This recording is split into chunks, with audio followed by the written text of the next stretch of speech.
그 시간이 됐으니까 저희 그 스마트 워커그리드 학회 첫 번째 세션을 시작하겠습니다.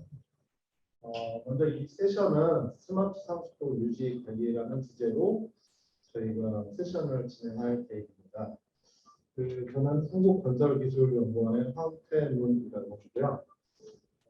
모델 이 발표하기에 앞서 이 세션에 구성된 그 발표하고 발표 주제들은 지금 저희가 환경부에서 국책 R&D로 수행하고 있는 화물 인터넷 및 감성 컴퓨팅을용 상수도 웨이스트 비용트 개발이라고 하는 과제에서 진행되고 있는 내용들입니다.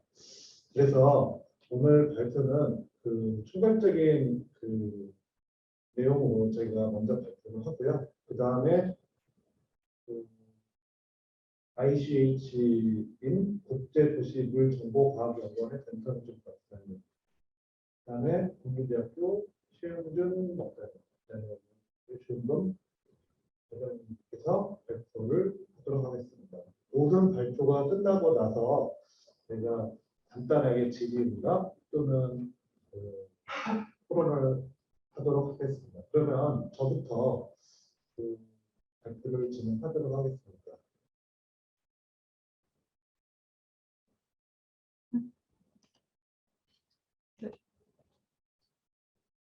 저희 과제 소개에 앞서서 오늘 제가 말씀드릴 내용은 과제의 범위가 넓기 때문에 저희가 이제 그 상수도의 수질과 관련된 이슈를 대응하기 위해서 우리가 선제적으로 대응해야 되는 플랫폼 기술, 그 가운데 공간정보라든지 아니면 4차 산업의 혁신이라고 하시는 사물 인터넷 센싱 기술 또는 이 데이터를 활용해서 모델 해석을 할 수 있는 머신러닝 기법, 이런 것들이 종합적으로 클라우드 기반에서 얹어져서 이렇게 상수도 수질 문제를 다룰 수 있는 이런 플랫폼 속에 좀 초점을 맞춰서 발표를 하도록 하겠습니다.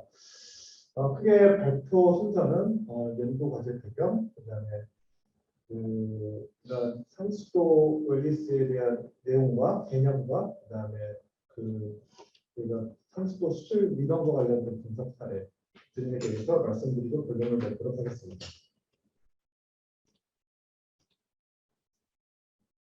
제일 먼저 말씀드리고 싶은 부분은 그동안에 상수도와 관련된 주요 수질 사고에 대해서 한번 리뷰를 해볼 필요가 있겠다라고 생각이 들었습니다.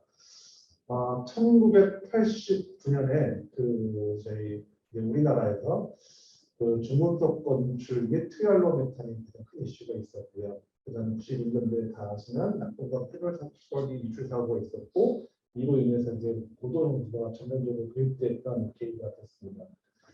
그다음에 세 번째로 좀 주목할 필요가 있는 사고가 2001년도에 중소규모 정전에서 바이러스가 검출이 되었고, 이로 인해서 환경부에서는 정수처리 기준이라는 것을 고시를 하게 됐고 정수처리 기준 강화를 실시하게 됐습니다.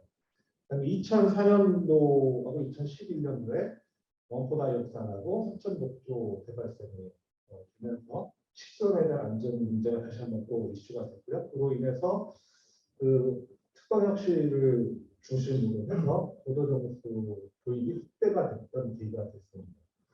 마지막으로 가장 근래에 있었던 일들인데 2019년도 접수, 2020년도 입출 문제가 있었고요. 이로 이 이슈를 통해서 스마트 건강 관리 체계가 도입이 되었습니다. 보시는 바와 같이 거의 10년 주기로 상수도 이슈들이 발생이 됐고, 특징적인 것을 보게 되면 좀 더 물에서 검출하기 힘든 물질들, 그다음에 또 독성이 강한 물질들이 이슈가 됐습니다.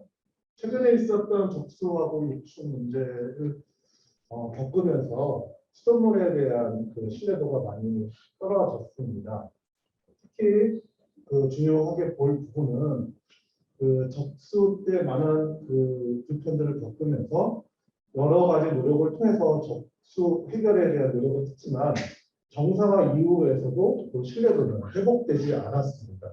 그러니까 앞으로 이 부분은 관이나 이 상수도를 운영하는 지자체나 학계, 연구계에서도 공동의 노력으로 이 소규모 시드레벨로 높일 수 있는 연구들에 대해서 집중적으로 진행을 해야 될 필요성이 있다는 점이 되겠습니다. 그럼 미래의 선수의 모습은 어떻게 되냐? 지금 이제 저희가 경영하고 있는 수준에 대한 안전성 문제, 이제 이 부분 이제 쉐이프에 대한 문제일 거고요. 그 다음에 근래에 이제 선수도 스마트 관방식을 도입을 하면서 운영자와 소비자에게 모두에게 편리한 스마트 개념이 들어갔고, 앞으로는 이제 탄소중립과 그 기후변화 탄력성이 보완이 되기 때문에 이런 서스테이너블한 기술들이 필요할 것으로 보고 있습니다. 현재 당면에 있던 어떤 문제를 극복하면서 우리가 그 미래를 준비할 수 있는 어떤 그런 유연적인 자세와 그다음에 어떤 기술 개발들이 필요할 것으로 보여지고 있습니다. 이런 것들을 종합적으로 좀 핸들링할 수 있는 공통된 기술이 뭘까라고 생각을 했을 때 결국은 그 플랫폼 기술이 중요하게 될 것으로 판단이 되고 있고요. 이 플랫폼 기술의 가장 네 가지 핵심 기술이라고 말할 수 있는 거는 보시는 바와 같이 IoT 기술, 그다음에 빅데이터, 클라우드 컴퓨팅 기술, 그다음에 뭐 AI, 머신러닝 기법, 그다음에 사이버 보안성 문제 관련된 블록체인 기술이 가장 그 플랫폼 기술의 핵심이 될 것으로 보고 있고, 많은 연구자들이 최근에 이 부분에 대해서 관심과 연구를 진행하는 것으로 알고 있습니다.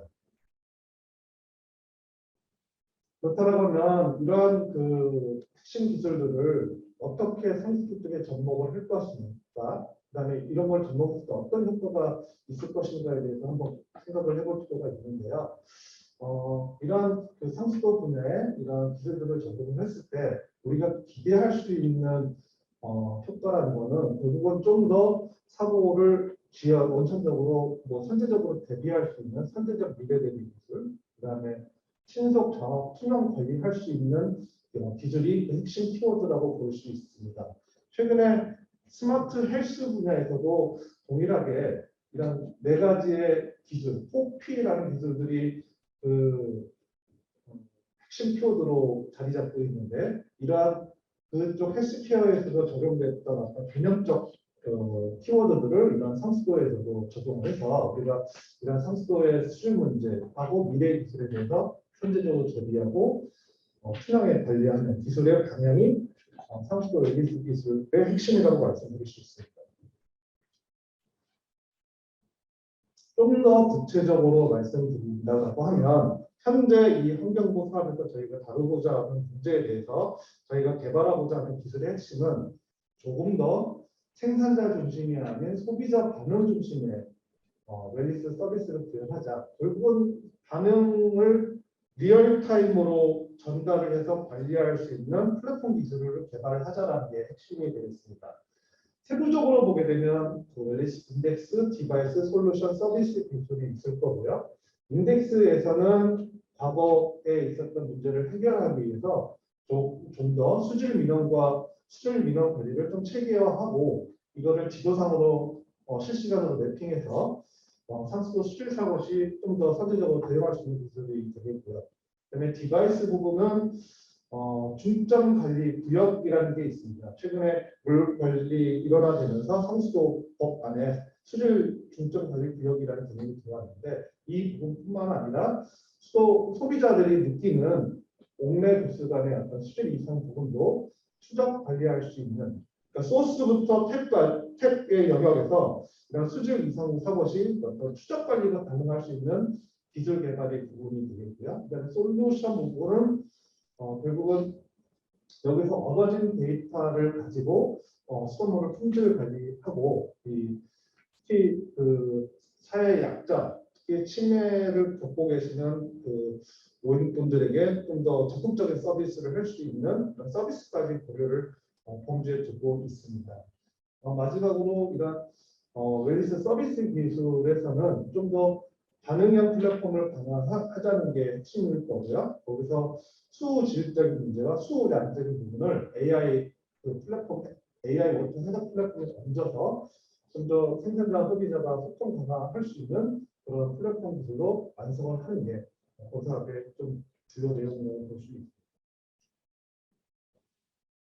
보시는 바와 같이 상수도에서 생기는 어떤 압력이나 수질, 그다음에 구조적인 문제들은 되게 그 원인이 다양합니다. 보시는 바와 같이 폴스트리 어널리시스를 하게 되면 이 원인들이 굉장히 복잡 다양하기 때문에 이거를 어떤 진단, 단순한 그러니까 이런 것들을 복잡 다양하기 때문에 구조적인 어떤 이해와 해석이 반드시 필요할 거고요. 그다음에 여기에 관련된 정보들도 무수히 빅데이터로 존재를 하기 때문에 이런 자료들을 충분하게 관리를 체계화시켜야 됩니다. 이제 이런 부분들이 자산관리 측면하고 연계가 돼 있기 때문에 향후 이런 부분들이 좀 자산관리 고도화 측면에서 좀 더 보완이 돼야 된다고 보고 있고요.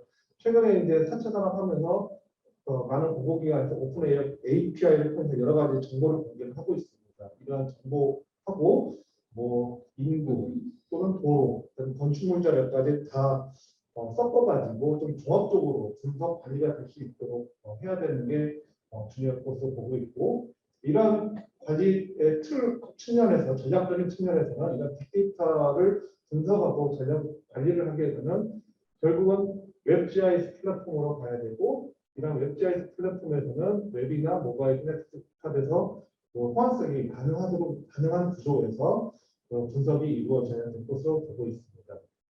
결국은 이제 이런 것들이 구축되는 게 디지털 상수도 플랫폼의 핵심이 될 것입니다.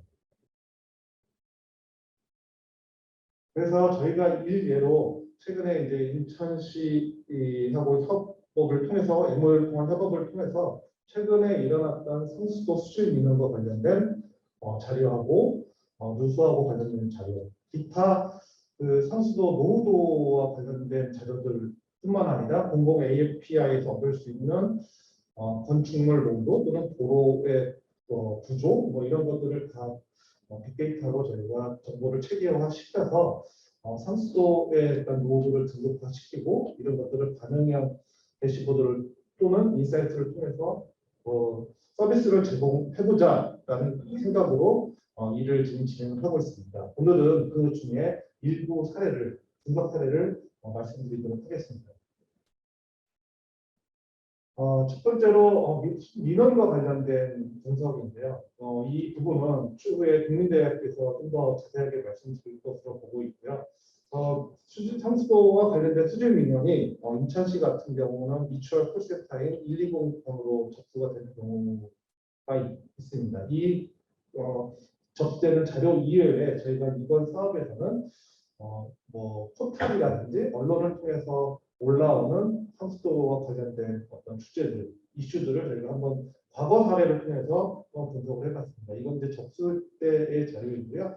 보시는 바와 같이 이게 접수 발생 전, 발생 기간, 발생 후인데 지금 이제 자료가 잘 이제 숫자가 잘 보이지는 않았지만 어쨌든 접수가 발생되기 일주일이나 열흘 전에는 어떤 특이적인 피크가 발생된다라는 게 확인이 될 수 있고요. 접수 기간에는 보도 언론량만 보더라도 5배 이상의 언론 보도가 되고 있습니다. 유출 때도 마찬가지고요. 전체 토탈 건수로 보게 되면 유출 발생 기간이 전후에 비해서 한 7배, 8배 정도의 어떤 발생량이 노출이 되고 보시는 바와 같이 좀 특이적인 피크가 발생되는 것을 볼 수 있으며 특히 어떤 7일 내지 10일 내에 어떤 조짐이 발생되는 것을 저희가 이제 언론에 대한 감성 분석을 통해서 확인을 할 수가 있었습니다. 결국 이러한 사례를 두 가지 사례를 통해서 볼 수 있는 것은 이 상수도 수질 대응하는 데 있어서 가장 적절한 골든 타임은 한 7일 정도라고 저는 지금 보고 있기 때문에 이거에 대한 그 감성 분석을 좀 더 고도화시키고자 지금 연구를 진행 중에 있습니다. 이게 조합된 결과인데요. 보시는 앞에서 말씀드린 대로 평소에 비해서 어떤 이슈가 발생됐을 때 피치가 치고 그다음에 사고가 어느 정도 해결됐을 때 다시 안정화되는 어떤 패턴들을 저희가 확인할 수 있습니다. 특히 이 접수 때와 이출 때의 결과를 비교를 하게 되면 이전에 접수 때 어떤 호되게 어떤 언론의 집중 노출이 되면서 한번 이제 많은 경험들을 우리가 겪어보지 못했던 어떤 이전에 겪어보지 못했던 경험을 하면서 이런 경험치가 쌓이면서 유출되면 좀 더 유연하게, 좀 신속하고 투명하게 대처할 수 있었던 것으로 보여지고 이런 경험들이 그냥 단순히 잊혀지는 어떤 과거가 아니라 이게 기술적으로 체계화되고 고도화되어야 될 것으로 보고 있습니다. 이 사례는 이제 국민대학교에서 자세히 최은준 박사님 자세하게 말씀드릴 거기 때문에 넘어가도록 하고요. 결국 이런 것들을 관리할 수 있는 전문화된 툴인 어떤 워터 트렌드라고 있는 빅데이터 서비스를 저희가 현재 개발하고 있습니다.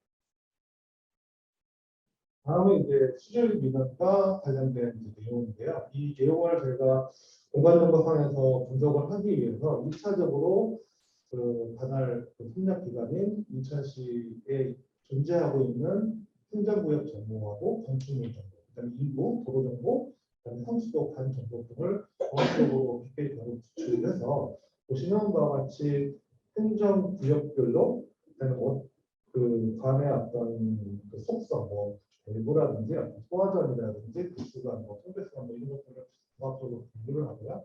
그다음에 주택 정보, 건축물 정보에서도 이게 그 물 사용 용도에 따라서 단순히 일반 주택인지 상업시설인지 교육시설인지 종교시설인지에 대해서 부분해서 자료 정리를 완료했습니다. 이 자료를 토대로 해서 기반적인 이 자료를 토대로 해서 과거 10년 전에 10년 동안 발생했던 누수 건수와 수질 민원 건수를 분석을 했는데요. 보시는 바와 같이 왼쪽에 있는 경우가 이제 수질 민원에 대한 장기 패턴에 대한 결과고 오른쪽에 이제 누수에 대한 장기 패턴에 대한 결과. 이런 패턴을 공간적으로 분석할 때 보시는 바와 같이 어떤 패턴의 경향에 따라서 다양한 패턴 분석을 가능하게 할 수 있는데 어쨌든 결론적으로 말씀드리면 수질 민원은 점점 그 패턴이 올라가고 있고 누수에 대한 패턴은 점점 낮아지고 있는 패턴으로 보여집니다. 이거를 좀 더 3차원 개념에서 좀 볼 수가 있는데 그림이 좀 이게 예쁘지가 않네요. 근데 보시는 것 같이 위에 이제 누수 데이터인데 앞서 말씀드린 대로 중점적으로 발생된 카스파 분석에서 중점적으로 발생된 지역의 어떤 패턴을 보니까 점점 이제 누수 관리가 이루어지면서 누수의 어떤 발생 민원 건수가 점점 줄어드는 모습을 보고 있고 공간적으로 보더라도 누수가 집중적으로 발생된 지역이 그렇게 많지 않은 것으로 보였습니다. 하지만 이제 수질 민원과 관련된 패턴을 보게 되면 어느 일정 기간 이후부터 급진적으로 이게 증가되는 패턴들이 볼 수가 있고요.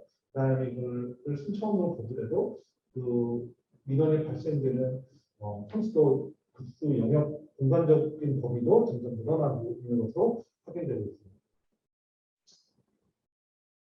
이거를 이제 민원과 관련된 자료를 이제 노후관 자료하고 저희가 이제 그 공간적 상관성 분석을 좀 진행을 하고 있고요. 그거에 대한 자료에 대한 보고가 되고 있습니다. 지금 그림이 자세하지 않기 때문에 좀 자세하게 말씀드릴 수는 없지만 민원이 노후관과 관련돼서 민원이 많이 발생되던 어떤 주경이라든지 그다음에 관체질, 그다음에 해당 연도, 설치 연도라든지 이런 것들을 저희가 상관성을 분석을 하고 있습니다. 이런 것들을 이제 좀 종합을 하게 되면 저희가 어떤 대시보드 형태라든지 인사이트 어떤 개념으로 저희가 이제 정보를 제공할 수가 있는데요. 저희가 이제 이걸 미추얼 인사이트라고 저희가 명칭을 붙였고 이거를 이제 행정 구역별로 좀 자료가 정리된 형태로 저희가 보다 더 직관적으로 이해할 수 있는 그 플랫폼을 저희가 구축을 하고 있습니다. 보시는 바와 같이 이제 인천 행정공에 따른 그 인구수하고 인구수에 따른 어떤 민원수를 저희가 분석하고 있고, 그다음에 노후관로 범위 내에서 민원 건수가 몇 개인지, 그다음에 총 블록은 몇 건이 발생됐는지, 그다음에 그 해당 블록별로의 어떤 민원이 발생됐던 패턴이라든지 어떤 그 노후관과의 공간적 상관성이 있는지에 대해서 분석이 되고요. 이런 수동된 자료를 제공할 계획입니다. 이거는 이제 앞서 말씀드린 거는 수질 민원과 관련된 인사이트 자료이고요. 이거는 이제 누수하고 관련된 인사이트 자료라고 보시면 됩니다. 공통적으로 저희가 10년간의 어떤 그 자료 데이터를 가지고 분석을 하고 있고요. 누수 같은 민원 추이 발생은 콜드 스팟이라고 해서 보통 이제 공간 정보 분석할 때 콜드 스팟 경우에는 그 추세가 감소하는 어떤 방향을 띠고 있다는 것을 의미하고 있습니다. 반대로 이제 빨간 지역 수질 같은 경우는 이제 빨간 지역으로 보이는데 그것이 핫스팟 지역으로 점점 이제 증가한다는 의미로 이해하시면 되겠습니다.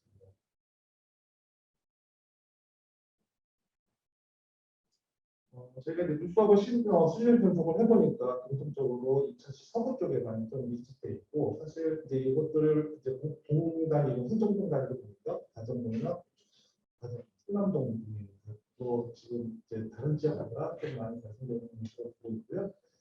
기본적으로 이제 이쪽 지역들이 좀 도심 노후된 도심지여서 단순히 이제 성수관뿐만 아니라 이제 도로 상태라든지 아니면 건축물 상태도 좀 노후가 진행돼요.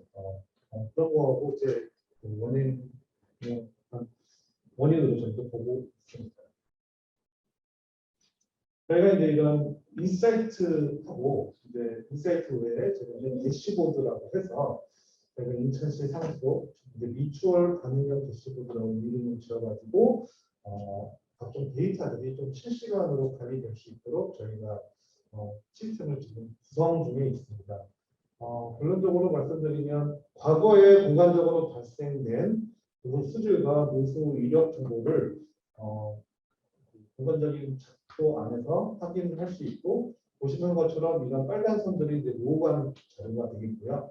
그다음에 보시는 것은 파란 선들이 이제 급수 블록이 될 거고 이런 이제 녹색 폰트들이 이제 그 지역에 발생했던 그 민원 자료가 될 것입니다. 최근에 이제 환경부에서 수질 민원과 관련된 그 매뉴얼이 그 작성이 되고 배포가 되는데 위기된 매뉴얼이죠. 거기에 보게 되면 이제 그 민원이 이게 수질 사고가 발생됐을 때 이게 급수되는 영역의 급수 세대 또는 인구에 따라서 초기 준비 장비, 그러니까 그 초기 어떤 위험 징후, 그다음에 좀 심각한 어떤 그런 근거들이 있습니다. 그래서 이제 그런 정보들을 근거들을 토대로 해서 이 상수의 어떤 수질을 관리하고 있는 공무원들은 이런 것들이 이 지역에 수질 사고가 발생이 되고 이게 이슈화가 됐을 때 이쪽 지역의 어떤 물 사용의 패턴은 어떻게 되고 피해 어떤 규모와 사례가 직관적으로 분석될 수 있도록 시스템을 좀 더 보완하고 있습니다. 다음 슬라이드요. 네, 이러한 자료들 장기 자료를 모아서 저희가 좀 더 해석을 보도하기 위해서 그 아직 이제 분석을 계속 진행 중에 있는데요. 인천시 상수도에 대한 수질 위험 구역을 모델을 한번 만들어 보자라고 저희는 접근을 하고 있습니다. 결국 저희가 축적된 관자료하고 건축물 자료, 그다음에 도로 자료, 그다음에 민원 자료 이것들을 종합을 해가지고 노후관 유무라든지 그다음에 뭐 반경, 반제적, 심도, 상해용 연수 또는 이런 것들이 뭐 그 노후도 등급하고 관련된 정보겠죠. 이런 자료들하고 도로 유형, 그다음에 주택 사용 연수, 그다음에 인구 정보 등을 고려를 해가지고 저희가 이제 머신러닝 알고리즘을 돌려봅니다.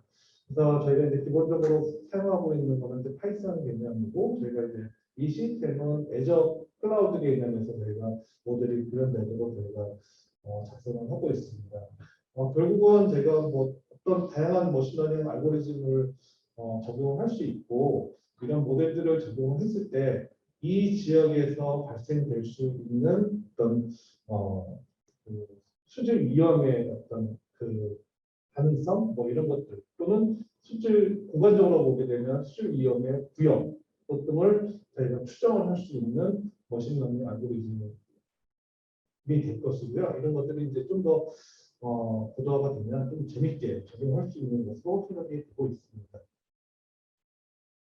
네, 종합적으로 이제 좀 정리를 하도록 하겠습니다. 제가 오늘 말씀드린 내용은 그 여러 가지 주제 중에서 민원과 관련된 자료를 공간적으로 분석을 하고 이것들을 그 머신러닝이라든지 그 최근에 이제 거의 많은 관심을 받고 있는 알고리즘 등을 사용을 해가지고 좀 더 그 상수도의 수질 이산 구역 또는 집중 관리 구역 등을 좀 체계적으로 분석하는 메소돌로지를 좀 제공을 하려고 하고요. 최근에 스마트 상수도를 진행을 하면서 각 지자체에서 수십 대 또는 수백 대의 수질 센서들 구축 사업을 하고 있습니다. 이런 자료들을 활용한다면 어느 지점에다가 수질 센서를 배치를 하는 게 가장 최적 위치가 될 건지에 대한 방법론으로도 저희가 활용할 수 있을 거라고 생각이 듭니다. 기타 다른 어떤 스마트 워터 미터라든지 또는 그 스마트 헬스 케어와 관련된 부분, 그다음에 앞서 말씀드린 빅데이터 감성 분석의 자료는 제 발표가 끝나고 이후에 진행되는 연사분께서 말씀을 드릴 것으로 생각이 듭니다. 경청해 주셔서 감사합니다. 그러면 다음은 ICH의 변성준 박사님께서 발표를 해주시겠습니다.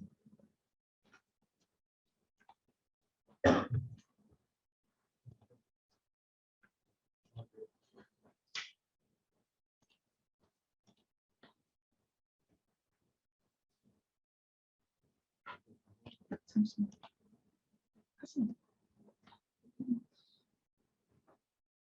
안녕하세요. 국제도시교정과학연구원의 변성준이라고 합니다. 저희는 빅데이터 기반 스마트 건강관리 서비스 분야에 대해서 개발하고 있는 내용을 오늘 말씀을 드리도록 하겠습니다. 발표드릴 순서는 다음과 같습니다. 연구의 배경의 필요성은 앞 발표에서 황태현 박사님께서 충분히 말씀하셨기 때문에 넘어가도록 하고요. 필요성에 대한 부분이 이제 상표 서비스에 대한 첨단화 개념에서 독거노인이나 사회 취약계층에 대한 돌봄에서 이 물 사용량을 어떻게 활용할 것인지 등에 대한 그 필요성을 가지고 연구를 시작을 하게 되었습니다. 소비자 만족도를 향상을 하기 위해서 1인 가구 돌봄 서비스가 필요하게 되었고, 근데 이 부분에서 헬스케어 서비스가 굉장히 여러 가지가 있는데 그 내용에서 저희가 상수도 사용에 대한 부분을 포함을 시키고 이를 통해 상수도 만족도에 대한 향상을 요구를 받고 있습니다. 연구 목표는 그 1, 2, 3, 4, 5년도 연구 중에 2차연도에 해당이 되고요. 빅데이터 물 사용 패턴 분석에 대한 최적 방법의 알고리즘을 선정을 해서 전처리를 하고 서비스를 어떤 방향으로 할 것인지에 대한 부분을 2차연도에 진행을 하게 되었습니다. 그래서 그 연구 수행 결과를 조금씩 말씀을 드리겠습니다. 이게 상수도 서비스 관련해서 국내의 기술 동향을 보면은 수자원 공사의 스마트 검칙 서비스 사례를 지속적으로 발표를 하고 있는데요. 그중에 제가 좀 주목을 했었던 거는 좀 과거에 약 10년 전에 수행이 됐었던 이제 실제 가구들의 그 각각 그 수도꼭지마다 센서를 두어서 그 센서로부터 1시간에 한 번씩 그 물 사용량을 받아가지고 이를 정리를 해서 진행했었던 연구가 있었습니다. 그 연구에 대해서 연구 보고서를 입수를 하고 데이터도 어느 정도 취득을 해서 저 연구에 적용을 했고요. 국외에도 다양한 그 기술 동향이 있었습니다. 그래서 데이터 연구 범위가 결정이 되면 데이터를 수집을 하고 데이터 분석을 하게 되는데요. 여기서 데이터 수집에 대한 부분은 저희가 저희 같은 연구 팀에 있는 기관으로부터 입수한 자료와 과거 연구 보고서를 통해서 과거 연구 보고서에 대한 기록이나 이런 부분들을 당시 연구 책임자랑 협조를 좀 해가지고 자료를 좀 어느 정도 받았습니다. 해당 내용들을 가지고 데이터를 분석하는 것까지 수행이 된 바가 있었습니다. 데이터 빅데이터 분석에 대한 부분이고 이거는 빅데이터 분석에 대한 부분이고요. 먼저 자료를 수집을 하면은 분석을 하고 이를 통해서 예측을 한 다음에 모바일 서비스가 되는데 현재는 이 예측을 하는 것까지 진행이 되어 있는 상태라고 말씀을 드리도록 하겠습니다. 이게 이제 저희가 가지고 있는 자료들인데요. 데이터들이 있습니다. 그래서 과거 헤어터에서 140여 개 전국에 140여 개 표본 가구로부터 변기용수, 세탁용수, 취사용수, 욕조용수, 세면용수 등에 대한 자료들을 각각 보유를 한 게 있었고요. 이 내용들을 저희가 검토를 하면서 여기 추가적으로 이제 여기에 외부 인자로 적용이 돼서 이제 우리가 사용을 하면은 물 사용의 패턴에 영향을 줄 수 있을 만한 외부 인자가 무엇일까? 저희들도 검토를 해가지고 외부 기온이랑 강우량 같은 기상 인자들과 요일 그리고 날짜 같은 요소들을 같이 포함을 시켰습니다. 그래서 이거는 1단위로 분석이 되었던 결과인데요. 1단위 분석을 보면은 1단위 분석만 가지고 봐서는 보시는 것처럼 전체 양을 기준으로 하는 게 제일 중요한데요. 왜냐하면 이 전체 물 사용량은 지속적으로 계측이 되어지고 있습니다. 근데 나머지 주방용수, 세면용수, 목욕 세탁용수, 목욕용수 같은 경우는 그리고 화장실 용수까지요. 이거는 실질적으로는 그 평상시에는 배치가 되고 있지 않은 항목들이고 전체의 사용량만 배치가 되고 있는 부분이기 때문에 요 사이에 있는 애들은 그 사실상 그 자기 그들의 이제 패턴만 보는 것이고 사실은 요 토탈 전체 물 사용량에 대한 어느 정도 누수를 감안하더라도 이제 토탈 물 사용량에 대한 패턴 변화를 하니까요. 그 전체 물 사용량에 대한 그 상관계에서 보면 되는데 전부 0.6 이상으로 나타났기 때문에 이 경우는 어느 정도는 선형적인 검토가 가능했었고요. 그래서 그 상관관계도 명확했었고 그리고 여러 가지를 봤을 때 그 이제 기상 요인이랑 뭐 이런 것들이 기상 요인 같이 외부 인자들을 감안하더라도 어느 정도는 상관성이 나타나는 것을 확인할 수가 있었습니다. 이제 하루에서 이제 하루를 24시간으로 쪼갰을 때가 이제 조금 더 어려워지는 문제가 되는데요.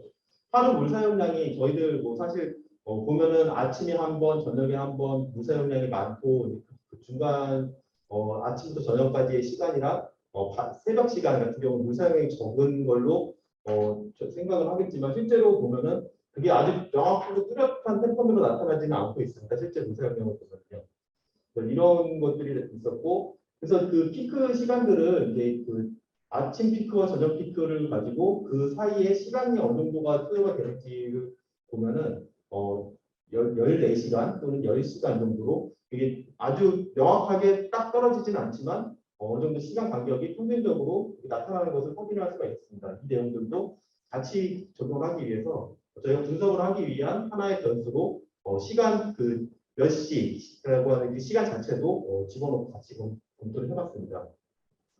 보시면 개별 용수들에 대한 사용량 그래프, 사용량 패턴을 분석을 해봤는데요.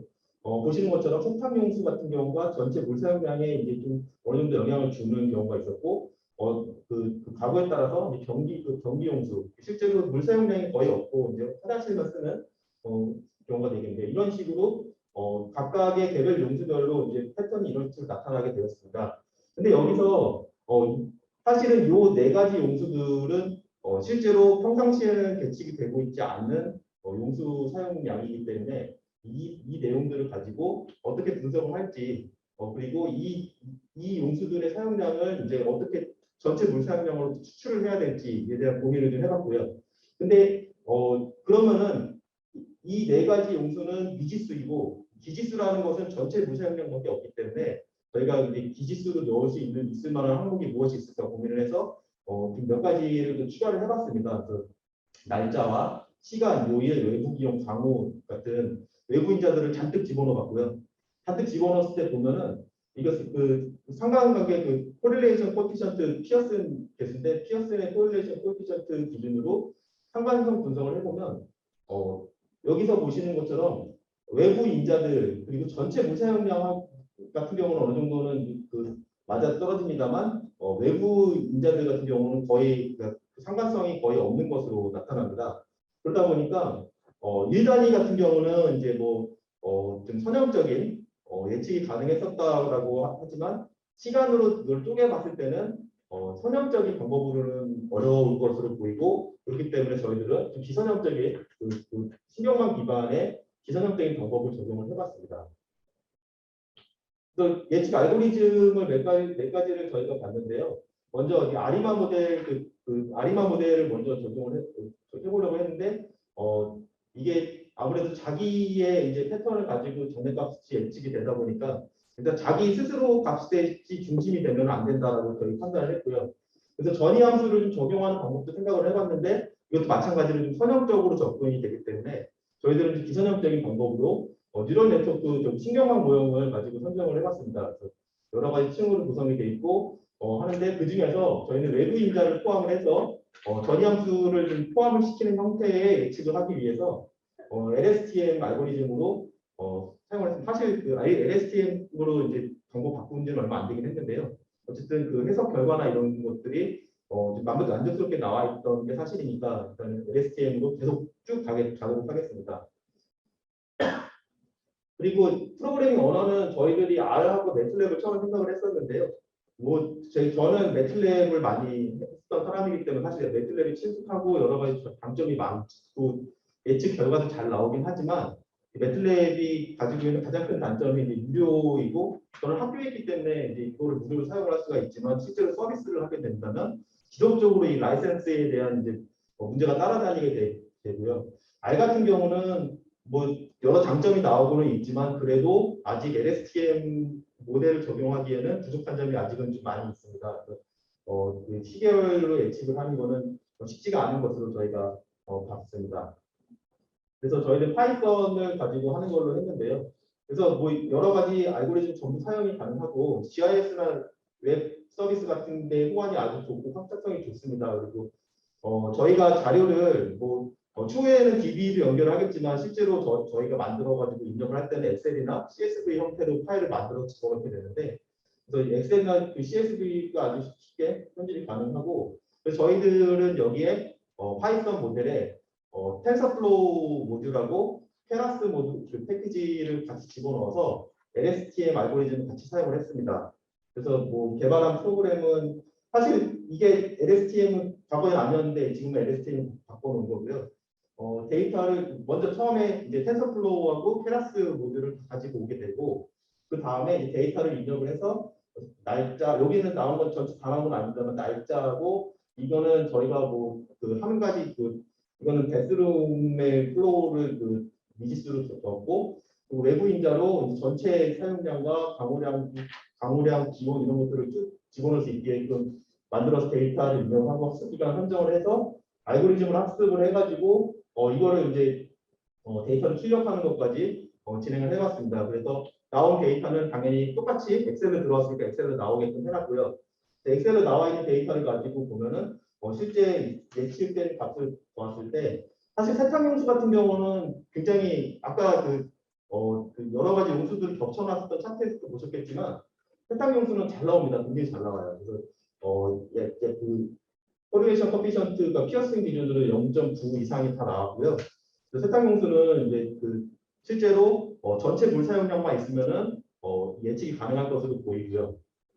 여기서 이제 주방용수 같은 경우에는 이게 그림으로 봤을 때는 그렇게 아주 잘 나온다라고 말씀을 드릴 수 없지만 실제로 이게 그림이 좀 지저분해 보이는 이유는 데이터가 너무 많아서 그렇습니다. 데이터를 좀 줄여가지고 해야 되는데 데이터가 너무 그 이상치를 제거하고 했는데도 시간 단위로 하다 보니까 데이터가 너무 많아져서 이게 좀 지저분하게 나타났습니다만 그래도 피어슨 그 상관계수가 0.7 이상으로 다 나타났습니다.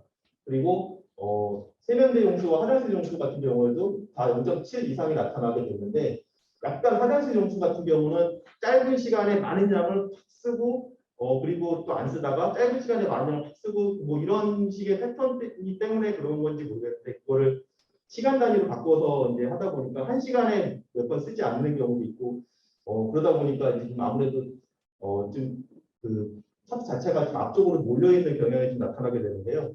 그래도 상관계수가 0.7 이상으로 나타난 것을 확인할 수가 있었습니다. 이 내용들을 바탕으로 해서 일단 프로그램 개발까지는 완성이 되어 있는 상태고 이 프로그램은 저희가 그 연차 내로 이 프로그램과 그 매뉴얼까지 해서 그 프로그램 등록까지 마치도록 하겠습니다.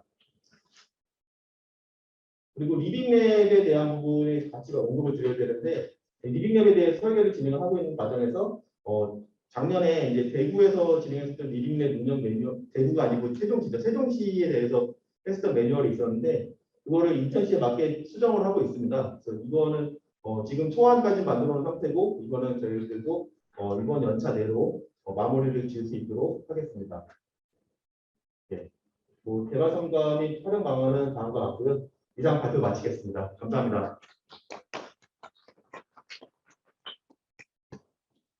네, 발표해 주셔서 고맙습니다. 그 종합적인 토론하고 뭐 네. 이거는 발표 다 끝난 다음에 진행을 하는 게 효과적일 것 같고요. 이어서 국민대학교 최영준 박사님이 그래서 빅데이터를 이용한 스마트 상수도 수동으로 감성 공부를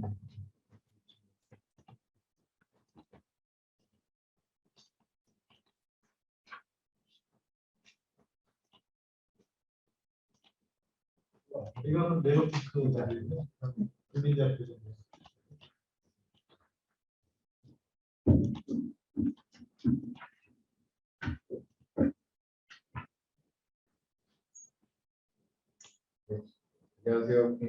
최웅입니다. 제가 오늘 발표드릴 수질 사고 전후 수돗물에 대한 시민들의 감성 변화 분석입니다. 환경부에서는 이제 3년을 주기로 그 수돗물에 대한 만족도, 그다음에 이 수돗물에 대한 시민들의 사용 실태를 조사해서 수돗물에 대해서 시민들이 얼마나 만족하는지, 그다음에 어느 정도로 사용하는지를 이제 조사를 하고요. 이 조사 결과를 토대로 개선안을 도출해서 이 수돗물, 즉 상수도에 대한 서비스의 질을 높이려고 이제 그 지속적으로 노력을 하고 있습니다. 그런데 이제 이 수돗물 만족도 조사라는 것이 3년에 한 번씩 이루어지고 조사를 할 때 굉장히 많은 비용과 시간이 그 소요가 되기 때문에 그런 부분들을 좀 보완할 수 있는 어떤 기법, 방법들이 무엇이 있을까를 고민하다가 인터넷을 통해서 이 표현되는 시민들의 그 수돗물에 대한 감성을 분석해서 이 시민들이 현재 수돗물에 대해서 얼마나 만족하고 있는지, 얼마나 불만족하고 있는지, 만족하고 있으면 어떤 감정들을 표현을 하고 있는지, 불만족하고 있으면 어떤 감정들을 표현하는지를 이제 분석을 해서 수돗물에 대한 시민들의 인식을 조사하고 어떤 문제점이 있는지를 도출해서 개선안을 만들어낼 수 있는 어떤 기초 자료로서 활용하고자 공부를 시작했고요. 더불어서 이 감성 변화 분석을 통해서 앞으로 발생될 민원들을 어떻게 좀 더 예측을 해서 효과적으로 대응할 수 있을지까지를 목표로 해서 연구를 수행을 하고 있습니다.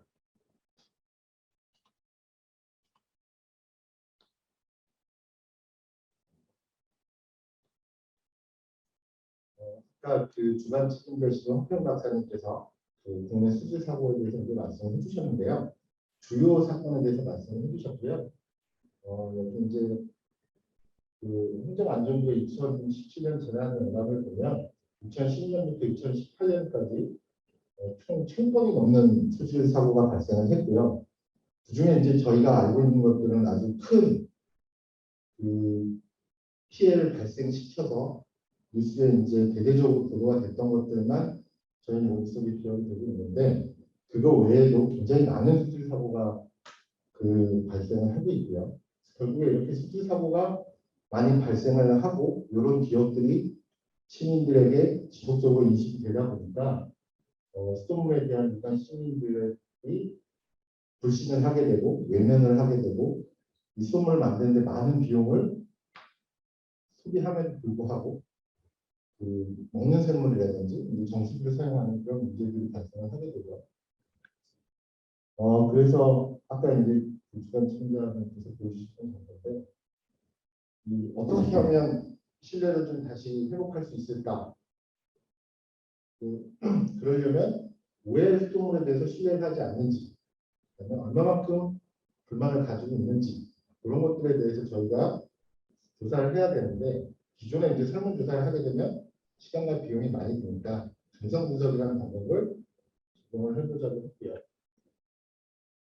그래서 보시면 우리나라는 이제 그 세계 최고 수준의 상수 보급률하고 수질 관리 기술을 가지고 있음에도 불구하고 2019년 그다음에 2017년 올해도 이제 조사를 했죠.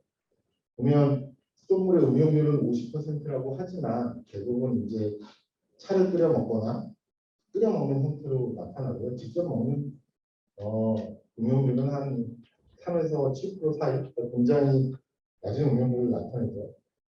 그리고 만족도 조사를 해보면 보통 이상의 만족도를 나타내는 게 보통 90% 이상이 됩니다.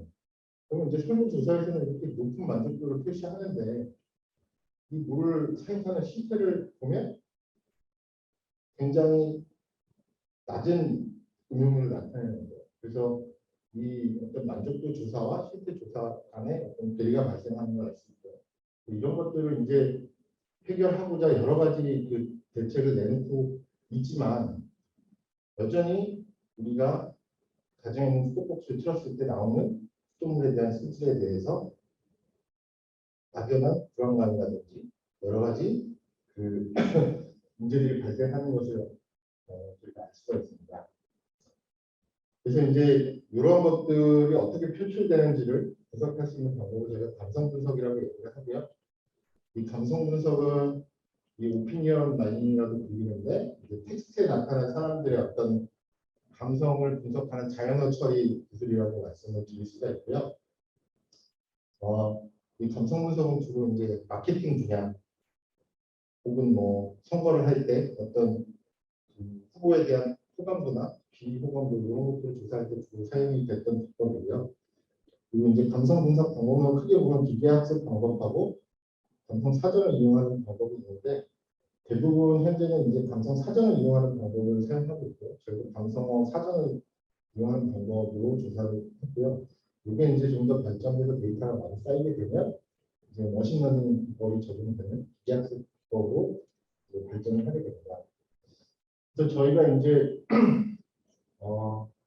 처음에 연구를 수행했던 방법은 기존의 상용 서비스 되고 있는 이 코난 솔루션이라는 회사에서 제공하는 펄스K라고 하는 웹 버전의 이 감성 분석 어떤 프로그램을 사용을 해서 이 접수 사태 전후에 사람들의 시민들의 수돗물에 대한 인식, 감성이 어떻게 변화되는지 분석을 해봤고요.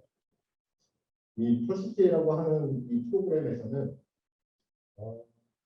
전체적으로 긍정의 감정 7가지, 감동이라든지 기대라든지 안심이라든지 재미와 같은 긍정적인 감정 7가지, 그다음에 슬픔, 불안, 불만 같은 부정적인 감정을 7가지 대표 감정을 분석을 해서 그 뉴스라든지 그 트위터라든지 블로그라든지 그 인터넷 매체에서 나타나는 그 사람들의 패스트들을 분석해서 다음과 같이 총 14가지의 감성을 분석을 해주고요. 그다음에 그 색깔별로 해서 어느 채널에서 어떤 감성들이 많이 표출되는지까지 분석을 해주는 프로그램입니다. 그래서 접수 사태가 발생하기 전에 2달 동안 분석을 해보면 뭐 좋음이라든지 싫음, 만족, 불만 주로는 이제 좀 긍정적인 그 감성의 비율이 높았고요. 이 접수 사태가 발생했을 때는 불만이나 불안 같은 그 부정적인 감정이 많이 표현이 됐고, 그다음에 접수 사태가 종료가 된 후에는 일부 회복이 돼서 다시 어떤 그 만족이나 좋은 그런 긍정적인 감성이 많이 증가하는 걸 알 수가 있고요. 아까 이제 주간 책임자님께서 보여주셨는데 기본적으로 접수 사태가 발생하기 전 그러니까 이제 평상시 같은 경우에는 이 수돗물에 대한 감성의 언급량이 평균 100번을 넘지 않고요. 주로는 이제 트위터, 뉴스, 그다음에 카페를 통해서 이 수돗물에 대한 어떤 감정들이 표현이 되고요. 이 어떤 수질사고 접수 사태가 발생했을 때는 그리고 발생 초기에는 언급량이 급증하지 않습니다. 이 일정 시간 후에 이제 언론에서 대대적으로 보도를 하기 시작하고 그래서 평상시 대비해서 뉴스, 그러니까 언론 보도가 아주 급격하게 증가를 하게 되고요. 그래서 이 뉴스 보도가 증가하게 되면 일반 시민들이 수돗물 사고에 대해서 인식하게 되고 이후에 그 카페나 커뮤니티 혹은 트위터를 통해서 이제 굉장히 많은 양의 어떤 그 감성 표현들이 도출이 되게 되고요. 그다음에 이제 사태가 종료된 이후에 일정 시간 동안은 여전히 뉴스에서도 그 추가적으로 어떤 대책이 발표가 됐고 완벽하게 해결됐는지에 대해서도 보도를 하기 때문에 뉴스 보도가 여전히 높고요. 그다음에 이 뉴스 보도를 보고 트위터나 어떤 커뮤니티에서 여전히 높은 빈도수로 감성 표현이 되고 있는 것을 저희가 알 수가 있습니다. 또 보시면 접수가 발생했을 때는 민원이 몇 번 발생하긴 했지만 이 발생 지역의 시민들이 대부분 모르기 때문에 어떤 감성 표현이 그 건수가 많지 않다가 이제 언론 보도가 발생하면서부터 이제 이 감성 표현이 크게 증가를 하기 시작하고요. 그다음에 이제 어떤 주요 이슈 사항들이 발생해서 언론 보도가 급증하게 되면 그에 따라서 어떤 일반 시민들의 이 감성 표현도 크게 증가를 하게 되는 것을 알 수가 있습니다. 그래서 접수 사태가 발생하기 전, 발생했을 때, 그 다음에 종료된 이후 그 한 달을 비교를 해봤을 때 그 발생하기 전에는 긍정의 비율이 부정의 비율보다 훨씬 높게 나타나는 것을 알 수가 있고요. 뭐 이렇게 나타나는 것은 이제 아까 말씀드렸던 것처럼 우리나라 수돗물 그 수질에 대해서 최고 수준을 그 수질을 확보할 수 있는 기술을 보유하고 있고, 그다음에 산소 보온율이 굉장히 높기 때문에 높게 나타나는 것을 알 수가 있고요. 이제 수질 사고가 발생하면 이게 비율이 역전이 돼서 이제 부정의 감성이 크게 나타나는 것을 알 수가 있고요. 그다음에 문제가 해결이 되고 나면 다시 긍정의 비율이 증가하고 부정의 비율이 감소하는 것을 알 수가 있고요. 여기 보시면 그 일반적으로는 뭐 좋다라든지 깨끗하다 이런 것들이 이제 일반 평상시에는 많이 나타나게 되고요. 그다음에 불안, 불만 이런 것들이 이제 불안의 그 부정의 감정으로 많이 나타나게 되고요. 여전히 그 수돗물에 대해서는 많은 홍보가 됐음에도 불구하고 수질에 대해서 불안함 그리고 불만족스러움을 느끼고 있다는 것을 저희가 알 수가 있고요. 그다음에 이제 유충이 발생했을 때도 마찬가지로 유충 사태 발생 전, 유충 사태 발생됐을 때, 그다음에 발생 후를 동일하게 이제 감성 분석을 해보았고요. 그래서 이 유충이 발생했을 때도 이 발생하기 전에는 여기서 보시는 것처럼 100번 이하의 수돗물에 대해서 이 감성 분석이 표현이 되고요. 이 유충 사태가 발생됐을 때는 굉장히 크게 증가하는 것을 알 수가 있고, 대신에 이제 초반에는 일반 시민들이 이 수질 사고가 났다는 것에 대한 인식이 없기 때문에 바로 감성 그 표현이 증가하지 않고 일정 시간이 흐른 후에 증가하는 것을 알 수가 있고요.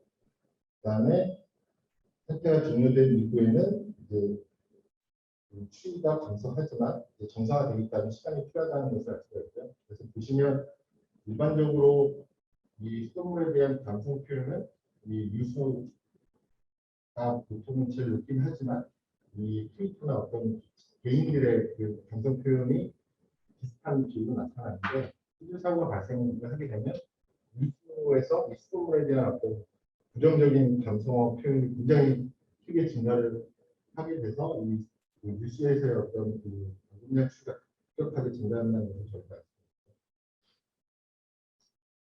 그래서 이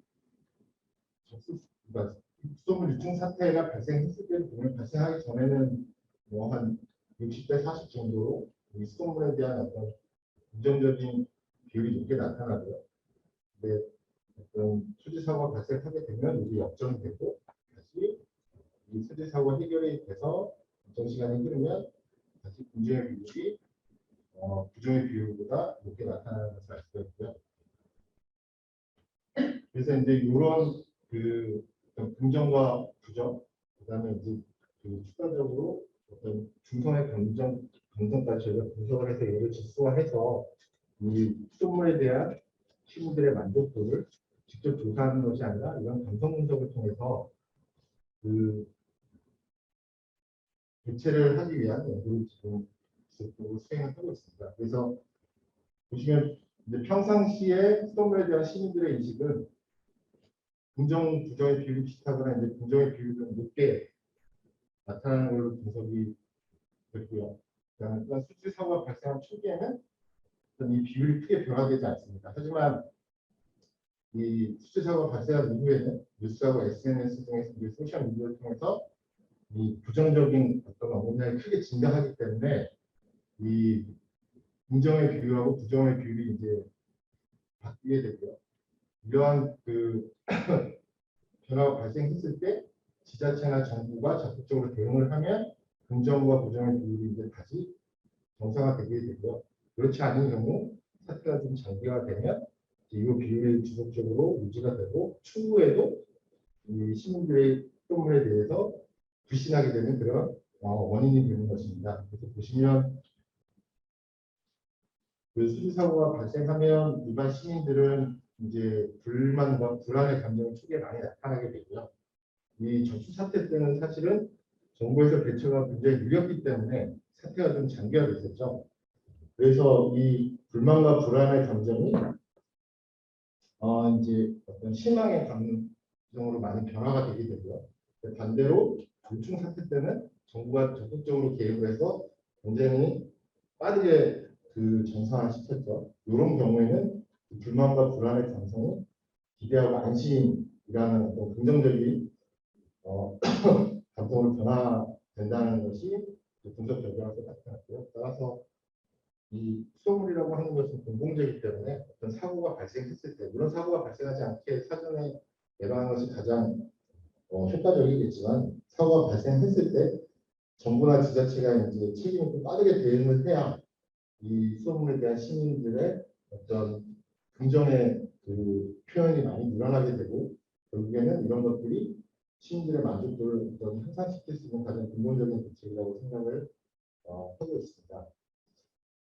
근데 이제 앞서 설명드렸던 이 상용화된 감성 그 분석 프로그램은 어떤 특정 지역을 그 설정해서 하기가 어려운 부분이 있습니다. 왜냐하면 그 트위터나 그 개인 SNS 같은 경우에는 이 개개인들이 어느 지역에서 지금 거주하고 있는지를 저희가 확인할 수 없기 때문에 보통은 전국 단위에서의 감성 분석이 이루어집니다.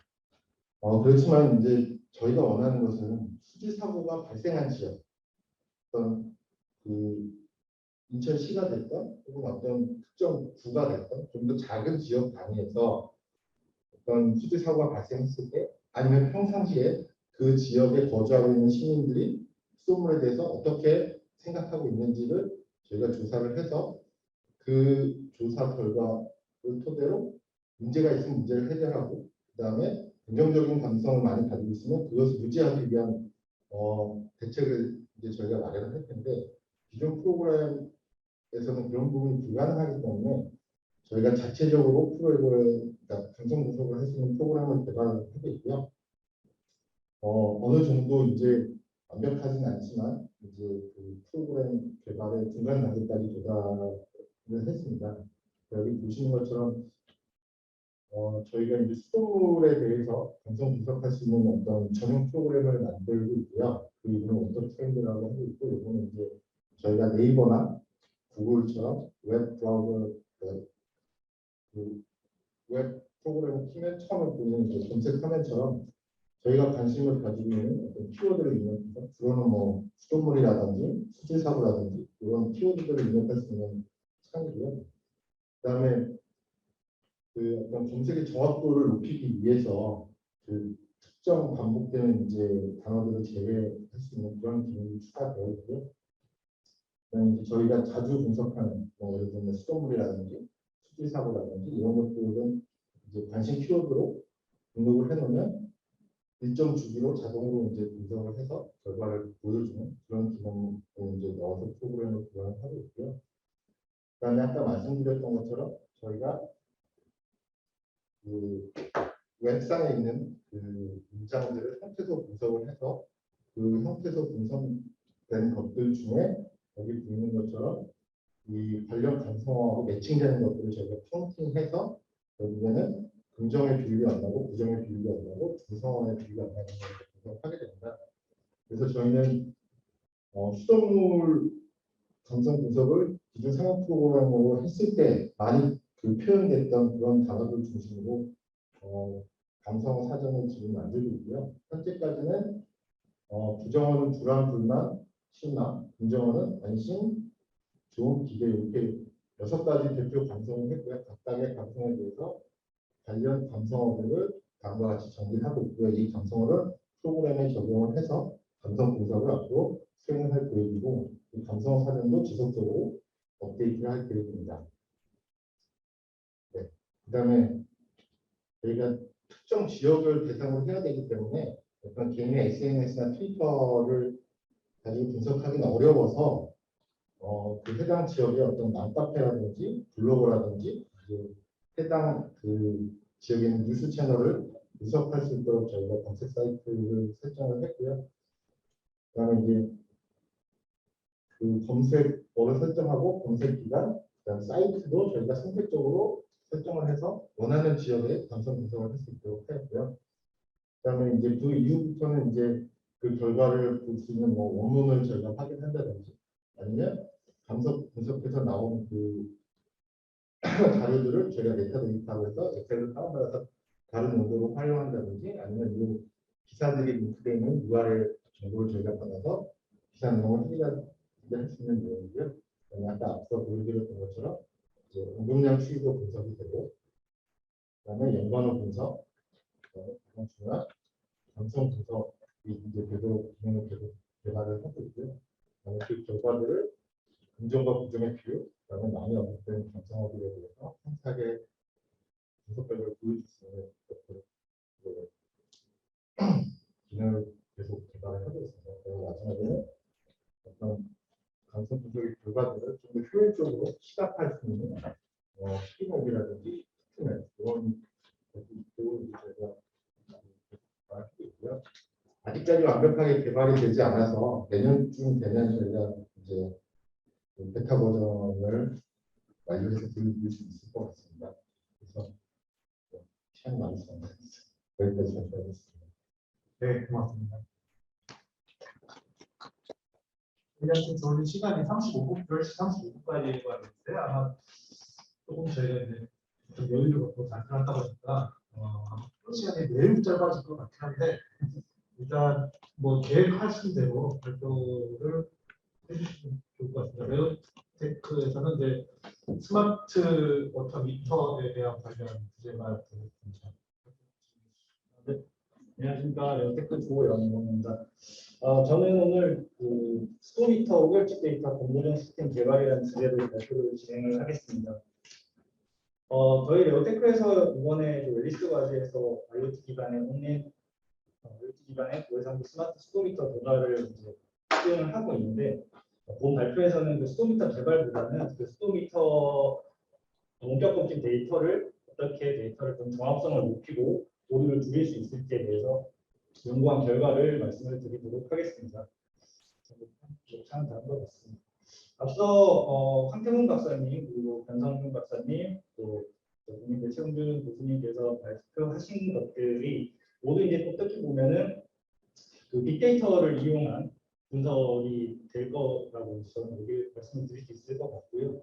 이렇게 이제 얻을 수 있는 빅데이터가 계측기를 상수도에서 얻을 수 있는 데이터가 빅데이터 그리고 수집기를 이용한 계측기랑 스토미터 데이터 또한 이제 공공 데이터 포털에서 얻어질 수 있는 공공 API, 오픈 API 그리고 민원 데이터 이런 것들을 이제 모두 취합을 해서 빅데이터를 분석을 하고 있습니다. 이렇게 얻어진 데이터를 이용을 해서 AI 분석적으로 수행을 하게 될 거고요. 그래서 상수도 이상 감지, 의사결정 지원, 모니터링에 활용을 하고 있습니다. 이게 수립된 빅데이터 같은 경우에는 이제 다양한 분야에 활용을 할 수가 있는데 상수관만 기초 자료, 공간 자료, 정형 데이터, 예측 자료나 검침 자료는 이제 단정형. 그다음에 지금 국민대에서 진행하고 있는 민원 자료는 이제 그 비정형 데이터라고 분리를 해서 AI 분석에 활용을 할 수가 있고요. 대표적으로 이제 그 AI 분석을 통해서 그 상수도 유량, 누수율, 그다음에 누수를 감지하는 기능 그리고 수질을 예측하는 그런 데 활용을 하고 있습니다. 저희가 일단은 레오테크에서 수행하고 있는 것은 고해상도 스마트 수도미터와 그 데이터를 수집할 수 있는 IoT 디바이스를 개발하는 내용입니다. IoT 기반의 스마트 미터링 시스템은 그 각 수용가에 설치되어 있는 수도미터에 원격 검침 단말기가 부착이 됩니다. 이 원격 검침 단말기는 수도미터와 이제 TTL 무선으로 연결해서 데이터를 검침을 하게 되고요.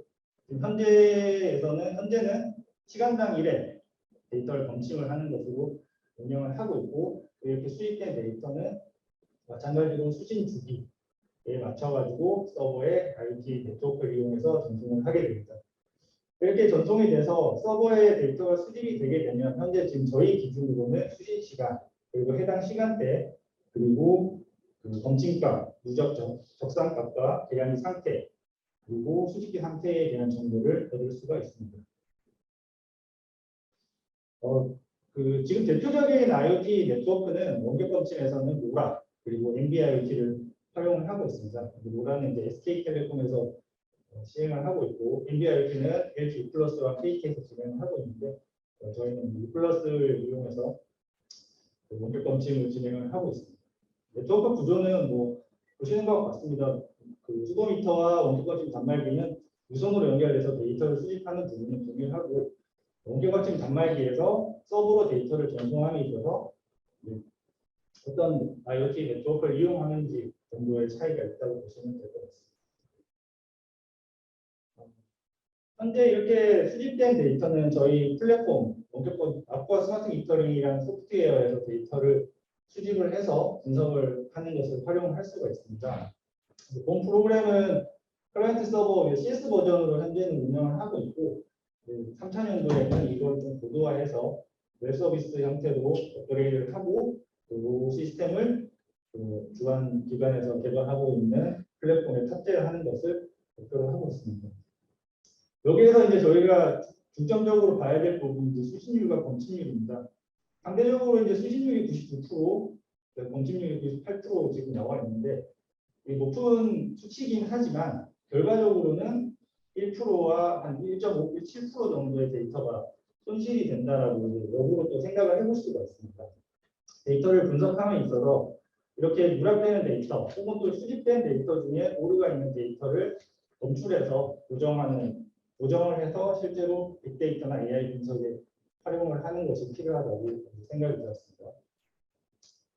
그래서 실질적으로 얻어질 수 있는 데이터는 이렇고요. 이제 저희가 얻어진 데이터를 분석을 해보면 크게 이제 오측 데이터, 열측 데이터라고 저희가 말을 하고 있습니다. 오측 데이터 같은 경우에는 실질적으로 저희가 이제 패턴을 분석을 해봤을 때 그 패턴에 상하한치 값이 있는데 그 상하한치 값을 벗어나는 혹은 값이 플러스로 증가를 해야 하지만 어떤 특정 데이터가 마이너스 값이 수신이 되는 경우 이제 오측 데이터라고 저희는 판단을 하기로 했고 결측 데이터 같은 경우는 뭐 용어에서 느끼시겠지만 저희가 아까 전에 시간 단위로 데이터를 수집을 하지만 그 특정 시간대의 데이터가 누락이 돼서 서버에 들어오지 않는 경우는 결측 데이터라고 판단을 해서 해당 데이터들을 판단을 하고 보정하는 시스템. 그렇게 해서 실질적으로 데이터의 유효성을 확보하고 이상 결측 데이터 보정을 수행을 해야 패턴 분석을 통해서 얻어지는 결과라든지 AI 분석을 통해서 얻어지는 결과의 신뢰성을 높일 수 있을 것이라고 생각이 됩니다. 앞에 이제 변성민 박사님께서 발표를 하셨을 때는 해당 데이터에 이제 우측과 결측 데이터가 포함이 되어 있었을 건데 이제 그 부분을 제외를 하고 분석을 하셨다고 말씀하셨었거든요. 그래서 그 시간대 데이터를 제외하지 않고 예측되는 값으로 고정을 한 다음에 분석을 하면 또 다른 결과를 얻으실 수 있으실 겁니다. 다음으로는 실제로 저희가 인천시에 설치되어 있는 수도미터 데이터를 샘플을 선정을 해서 실질적으로 분석을 해 보았습니다. 분석에 사용된 데이터는 총 18년 1월부터 2021년 6월 30일까지 수입된 데이터입니다. 저희가 분석에 활용된 항목들은 수신 시간부터 누적 검침값 상태 그리고 수집기의 상태 정도에 대해서 이제 저희가 분석을 진행했고 크게 이제 10개 그룹 이제 총 3개 그룹의 10개 수요자를 대상으로 분석을 수행을 했고 분석을 위해서 이제 다양한 구경의 수도미터를 좀 선정을 하였습니다. 원시 데이터 분석 결과입니다. 크게 여기에서 이제 누적 물 사용량에 대해서 저는 이제 패턴 분석을 한 것이 아니기 때문에 그 부분에서는 큰 의의를 두지 않고 여기서 발생하는 오류 위험들을 육안으로도 확인을 하실 수가 있으실 거라고 봅니다. 지금 마트의 경우에 누적값이 줄어든 값으로 이제 수신이 되는 경우가 있고요. 또 여기 값이 제로로 누적 적상량임에도 불구하고 제로로 이제 데이터가 수신이 되는 시간대가 있었고 또 특정 시간대, 특정 일자부터 갑자기 사용량이 초기화가 되는 경우가 있습니다. 이 경우는 이제 예측값이 오류라기보다는 이제 수도미터 수명이 다 돼서 수도미터를 새 걸로 교체를 했다거나 이런 경우에 이제 발생할 수 있는 부분이고요. 우측에 이제 유치원에 보시게 되면은 이제 수신 시간대 데이터가 결책이 되는 부분도 확인하실 수가 있습니다. 다음은 이제 기업 그룹의 누적 적산량인데 마찬가지로 유사한 패턴의 오류 위험들이 검출이 되는 것을 확인할 수가 있고요. 가전 그룹 역시도 마찬가지로 유사한 패턴의 오류가 검출이 되는 것을 확인하실 수가 있습니다. 이렇게 이제 저희가 그 누적 적산 값을 분석을 하면서 발생하는 오류 위험들을 좀 대표적인 위험들을 6가지로 정리를 했습니다. 첫 번째로 검증값 감소입니다. 검증값은 가장 빈번하게 발생하는 오류 위험 중에 하나로 이제 판단이 되고요. 그 좌측에 이제 누적 적산량, 누적 그 물 사용량이기 때문에 실질적으로 모두 양액값으로 증가하는 추세, 증가하는 그래프가 그려져야 하지만 특정 시간대 값이 이제 낮아진 값이 수신이 되는 경우가 발생을 하고 있고요. 우측에는 이제 검증값이 0으로 수신되는 경우입니다. 마찬가지로 증가하고 있는 추세에서 영액값이 수신이 되는 경우 이렇게 두 가지가 있고요. 또 다음 거는 수신 실패의 경우, 그다음 검증 실패의 경우에는 해당 시간대 데이터 누락이 발생하게 됩니다. 이런 경우에 결책값이 없는 것으로 판단을 했고, 또 수도미터 데이터가 0보다 더 낮은 음액값이 수신이 되는 경우도 크진 않지만 지금 저희 분석 결과 나타나고 있었습니다. 다음으로는 검증값 초기화, 이게 수도미터 교체 등의 그 이유로 수도미터가 초기화가 되는 경우인데, 이제 이 경우에는 데이터를 분석을 하다 보면은 시간대 사용량을 분석을 하게 됩니다. 시간대 사용량을 분석을 하게 되면 이 시점에서 음액값으로 분석 그 사용량이 나오기 때문에 이 부분을 이제 보정하는 부분이 필요하게 될 거고요. 다음으로는 검증값의 이상 증가입니다. 그 수용가의 사용 패턴을 벗어나는 특정 그 이상값이 가끔씩 이렇게 수신이 되는 경우가 있습니다. 어떤 사유인지는 모르겠지만 이제 이렇게 들어오는 경우 해서 총 6가지의 그 오결측 위험을 분석을 해 보았습니다. 다음으로 이제 오결측 데이터 보정 절차입니다. 저희가 오결측 데이터를 보정을 하는 데에서 일단은 그 가장 많이 사용하는 미분평공법을 적용을 하였습니다. 자칭에 이제 보정 절차는 오전에 말씀드렸던 오결측 유형을 그 시스템상에서 저희가 소프트웨어를 개발할 때 모두 다 이제 같은 값으로 치환을 하는 과정이라고 보시면 될 것 같습니다. 음액 값이든 이상 극한 값이든 이제 검측이 되게 되면 해당 값을 0이나 이제 물 상태로 이제 데이터를 변환을 시켜놓고 실제 시스템에서 이걸 보완할 때 그 널 데이터를 이동평균법을 이용해서 보정을 하는 방법을 적용을 하였습니다. 네, 이렇게 해서 이제 본 결과 그래프는 실질적으로 저희가 이제 엑셀을 이용해서 적용을 해 보았을 때 1차적으로 그 오결측 위험들이 보정이 되는 결과를 확인을 하였음을 이제 보여드리는 결과 그래프이고요.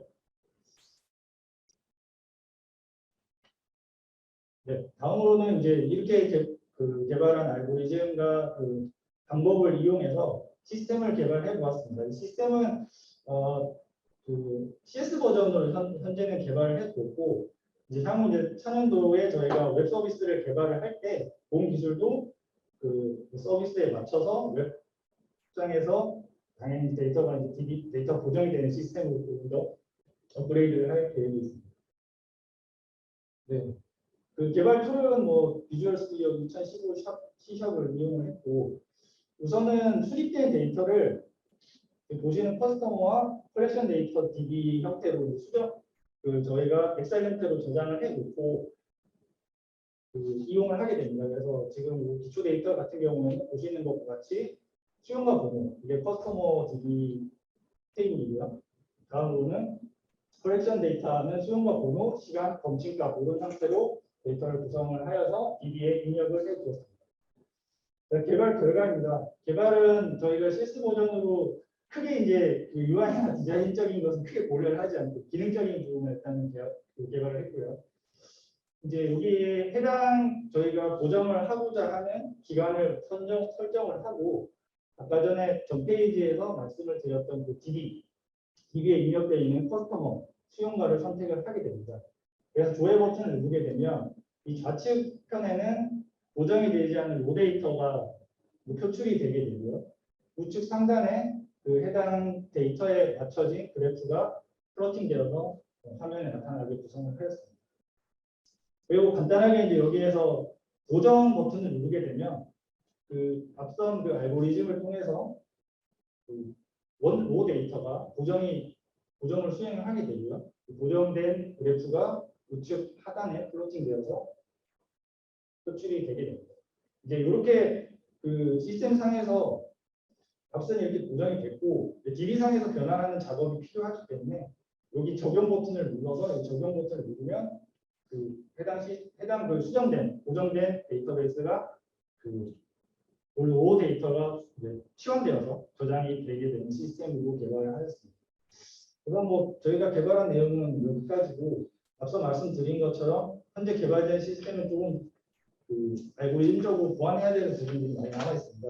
계속 진행을 하고 있고 3차년도에는 웹 서비스에 맞춰서 TS 버전을 웹 서비스 버전을 변화하는 것을 진행하도록 하겠습니다. 네, 이상으로 발표 마치겠습니다. 네, 고맙습니다. 원래 저희 세션에 주어진 시간의 토론까지는 35분인데요. 딱 35분에 끝내셨네요. 토론 없이 마치려고. 네, 좀 근데 이건 뭐 전적으로 저장이 잘못 운영한 부분이어서 이 부분은 제가 죄송하다고 말씀드리고요. 대신에 45분까지 사실 중간 쉬는 텀이 있어요. 그래서 제가 마무리 겸해서 질의응답은 하지 않고 제가 저장하면서 잠깐 코멘트하고 한 2분 뒤에 마무리하도록 하겠습니다.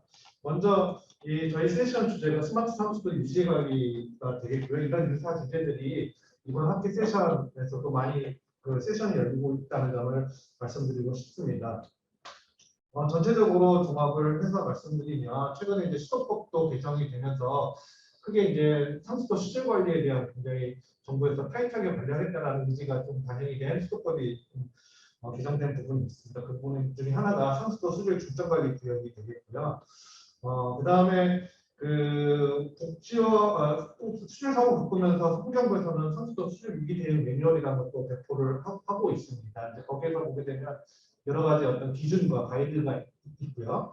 그 다음에 수도시설 실태 점검이라는 것도 이제 정기적으로 실시를 하게 되는데 거기에서도 보게 되면 이런 수질 관련된 어떤 민원과 관련된 어떤 평가 지표들이 있습니다. 이런 거 연계해서 저희가 개발하고 있는 내용들이 사실 이 개발을 통해서 기존의 어떤 상수도 수질 문제가 해결되는 것이 아니고 또한 뭐 그렇다고 해서 어떤 신뢰도가 우리 어떤 기술로 인해서 향상되거나 뭐 단기적으로 향상될 수 있지는 않지만 이런 기술 개발들이 기존의 상수도 관리 체계에서 좀 그 체계적으로 관리되지 못하고 있었던 점이 보이고 있기 때문에 저희가 개발하고 있는 기술들이 그런 부분들을 좀 많은 고려를 하고 있다고 이해를 해주시면 되겠습니다. 특히 이제 서울시나 부산시 같은 경우는 빅데이터를 활용한 상수도 어떤 그 급수 관리 체계들을 많이 도입을 하고 있습니다.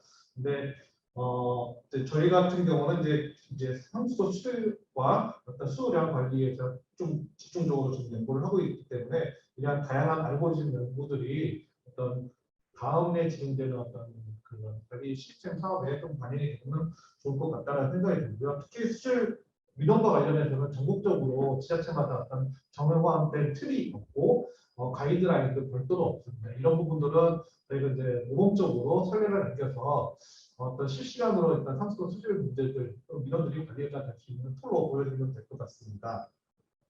종합적으로 다시 한번 말씀드리면 그 상수도 수질 중점 관리 구역과 관련해서 상수도 수질 관리에 대해서 한국건설기술연구원에서는 공간정보 플랫폼을 이용해서 이걸 체계적으로 관리할 수 있는 방법론을 제시를 하였고요. 그다음에 국민대에서는 기존에 정부에서 실시하고 있는 상수도 실태 조사 3년 단위를 하고 있는 것을 좀 더 그 간격에서 그 사이사이 그 상수도 수돗물 실태 조사 간에 이루어지는 상수도 민원에 대해서 빅데이터 감성 분석을 통해서 이걸 좀 더 체계화하자라는 내용이 되겠고요. 그다음에 그 네오테크의 스마트 워터 미터 부분 같은 경우는 5개월치 데이터에 대한 유형 분석을 통해서 단순히 스마트 워터 미터 개발뿐만이 아니라 이게 그 ICH에서 발표해 주신 어떤 스마트 건강관리, 즉 사회적으로 건강상 어려움을 겪고 계신 노인층이라든지 취약계층에 대해서 우리가 좀 더 고급화된 서비스를 할 수 있는 어떤 가능성들의 적용 가능성에 대해서 보여주셨다라고 말씀드릴 수 있을 것 같습니다. 마지막으로 작년에 제가 한번 이 행사를 했었고 올해도 했고요. 그럼 내년에도 할 계획이기 때문에 관심 있는 분들은 지속적으로 이 세션에 대해서 관심을 가져주시면 감사하겠고요. 개인적으로는 이 작년에 비해서 어떤 연구 성과들이 조금씩 이제 아웃풋이 나오고 있기 때문에 이걸 추구하고 있는 저희 연구 기관에서는 좀 더 통합적인 관점에서 이 성과가 잘 마무리되고 지자체의 어떤 인천시하고 유기적으로 이 시스템들이 활용될 수 있도록 저희가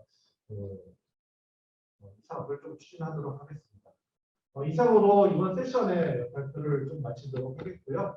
이후에 세션은 다른 세션이 진행되니까 다시 남아주셔도 괜찮을 것 같습니다. 그럼 세션을 종료하겠습니다. 감사합니다.